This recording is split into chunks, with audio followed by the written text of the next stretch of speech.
ತಪ್ಪು ಮಾಡಿದ್ದೀವಿ ಅಂತ ಕೋರ್ಟ್ನಲ್ಲಿ ಸತ್ಯವನ್ನು ಒಪ್ಕೊಂಡ್ರೆ ಶಿಕ್ಷೆ ಕಡಿಮೆ ಆಗುತ್ತೆ. ದರ್ಶನ್ಗೆ ಮಾಫಿ ಸಾಕ್ಷಿ. ಪ್ರದೂಷ್ನಿಂದ ಮಾಫಿ ಸಾಕ್ಷಿಗೆ ಅರ್ಜಿಯನ್ನು ಹಾಕೊಳ್ಳಲಾಗಿದೆ.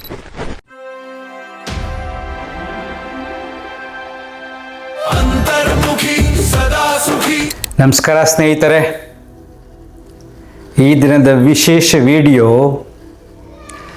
ದರ್ಶನ್ಗೆ ಮಾಫಿ ಸಾಕ್ಷಿ. ಚಿತ್ರದುರ್ಗದ ರೇಣುಕಾಸ್ವಾಮಿ ಕೊಲೆ ಕೇಸ್ನ ಬಿಗ್ ಅಪ್ಡೇಟ್ ಇದು. ಆರೋಪಿ ದರ್ಶನ್ಗೆ ಈಗ ಮತ್ತೊಂದು ಸಂಕಷ್ಟ ಎದುರಾದಂತೆ ಕಾಣಿಸ್ತಾ ಇದೆ. ಪ್ರಕರಣದ A14 ಪ್ರದೂಷ್ನಿಂದ ಮಾಫಿ ಸಾಕ್ಷಿಗೆ ಅರ್ಜಿಯನ್ನು ಹಾಕೊಳ್ಳಲಾಗಿದೆ.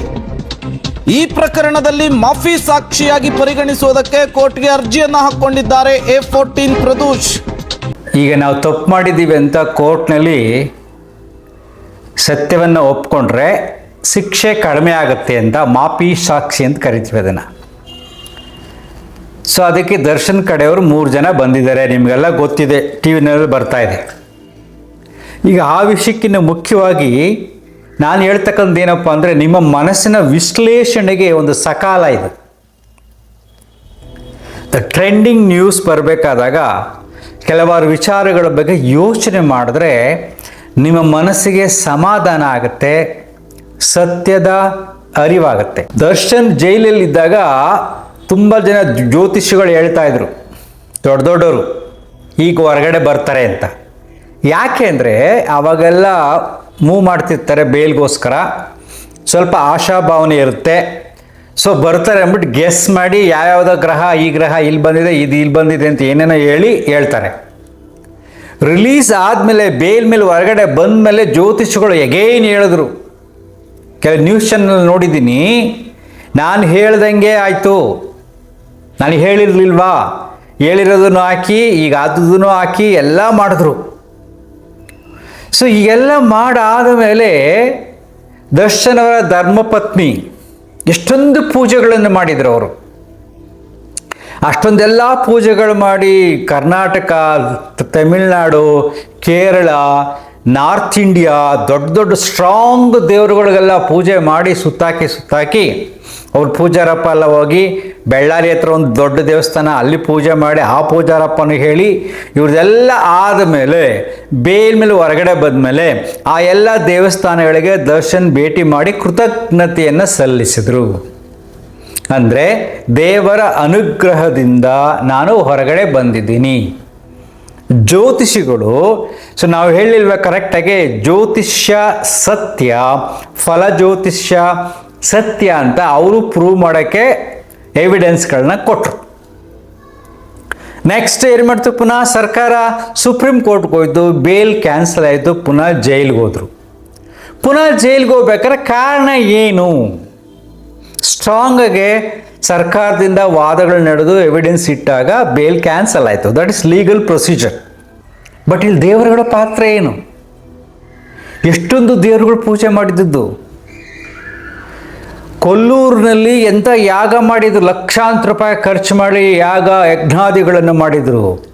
ಮುಖಾಂಬಿಕೆ ದೇವಿ, ರಾಜಕಾರಣಿಗಳು ತುಂಬ ಶ್ರೀಮಂತರು ಅಲ್ಲಿ ಹೋಗಿ ಮಾಡ್ತಾರಲ್ವಾ, ಅದರ ಪ್ರತಿಫಲ ಸಿಕ್ಕಿದ್ರೆ ಪುನಃ ಬೇಲ್ ಸಿಗ್ಬೇಕಾಗಿತ್ತು ಸುಪ್ರೀಂ ಕೋರ್ಟ್ನಲ್ಲಿ. ದರ್ಶನ್ಗೆ ಸಣ್ಣ ಪುಟ್ಟ ಪೂಜೆನ ಭಕ್ತಿಯಿಂದ ಮಾಡಿರ್ತಾರೆ, ಯಾಕೆ ತುಂಬ ನೋವಲ್ಲಿರುತ್ತೆ ಮನಸ್ಸು. ಸೊ ಅಲ್ಲಿ ನಾರ್ತ್ ಇಂಡಿಯಾದಲ್ಲಿ ದೊಡ್ಡ ದೊಡ್ಡ ಕಾಮಾಕ್ಷಿ ದೇವಸ್ಥಾನ, ಇನ್ನೇನೇನೋ ದೇವಸ್ಥಾನಗಳಿದೆಯಲ್ಲಪ್ಪ, ಕೇರಳದಲ್ಲಿ ದೇವಸ್ಥಾನಗಳು, ಅಲ್ಲೆಲ್ಲ ಮಾಡಿದ್ರಲ್ಲ, ಇಷ್ಟೊಂದೆಲ್ಲ ಪೂಜೆಯ ಪ್ರತಿಫಲ ಕೇವಲ ಸ್ವಲ್ಪ ದಿನಕ್ಕೆ ಮಾತ್ರನಾ?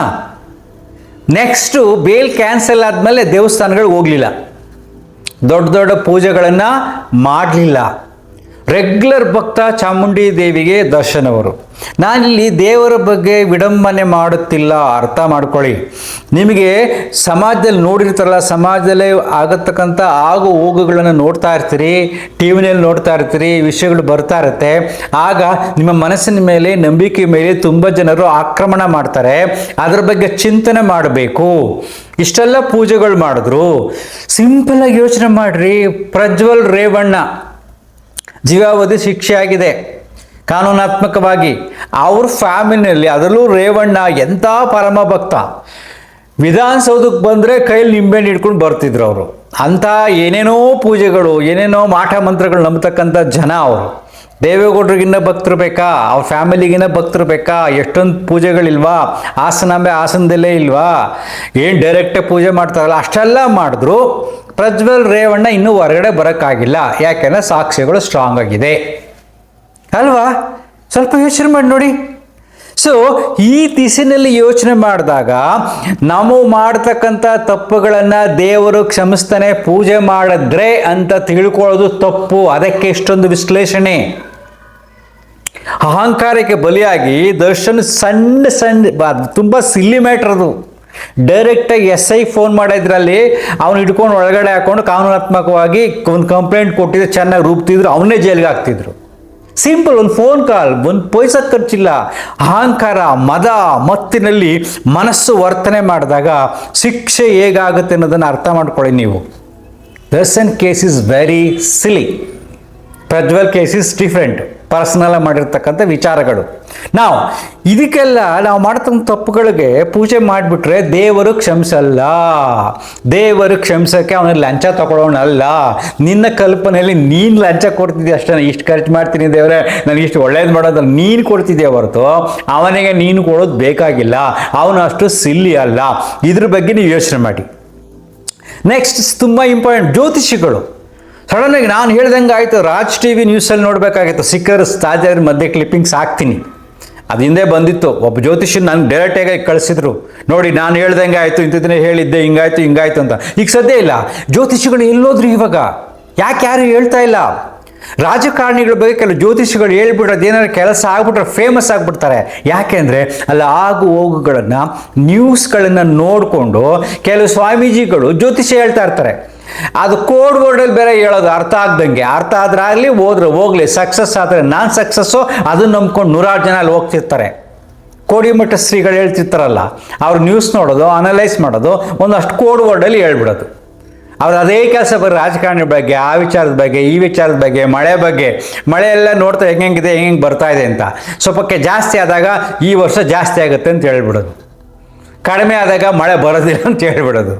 ಸೊ ಹೀಗೆ ಈ ಎಲ್ಲ ಮಾತುಗಳನ್ನು ನೀವು ಸಾಮಾನ್ಯರು ನಂಬಲು ಹೋಗಬೇಡಿ. ಫಲ ಜ್ಯೋತಿಷ್ಯವನ್ನು ನಂಬಲು ಹೋಗಬೇಡಿ. ಜ್ಯೋತಿಷಿಗಳು ಒಂದು ತುಂಬ ಬುದ್ಧಿವಂತರವರು.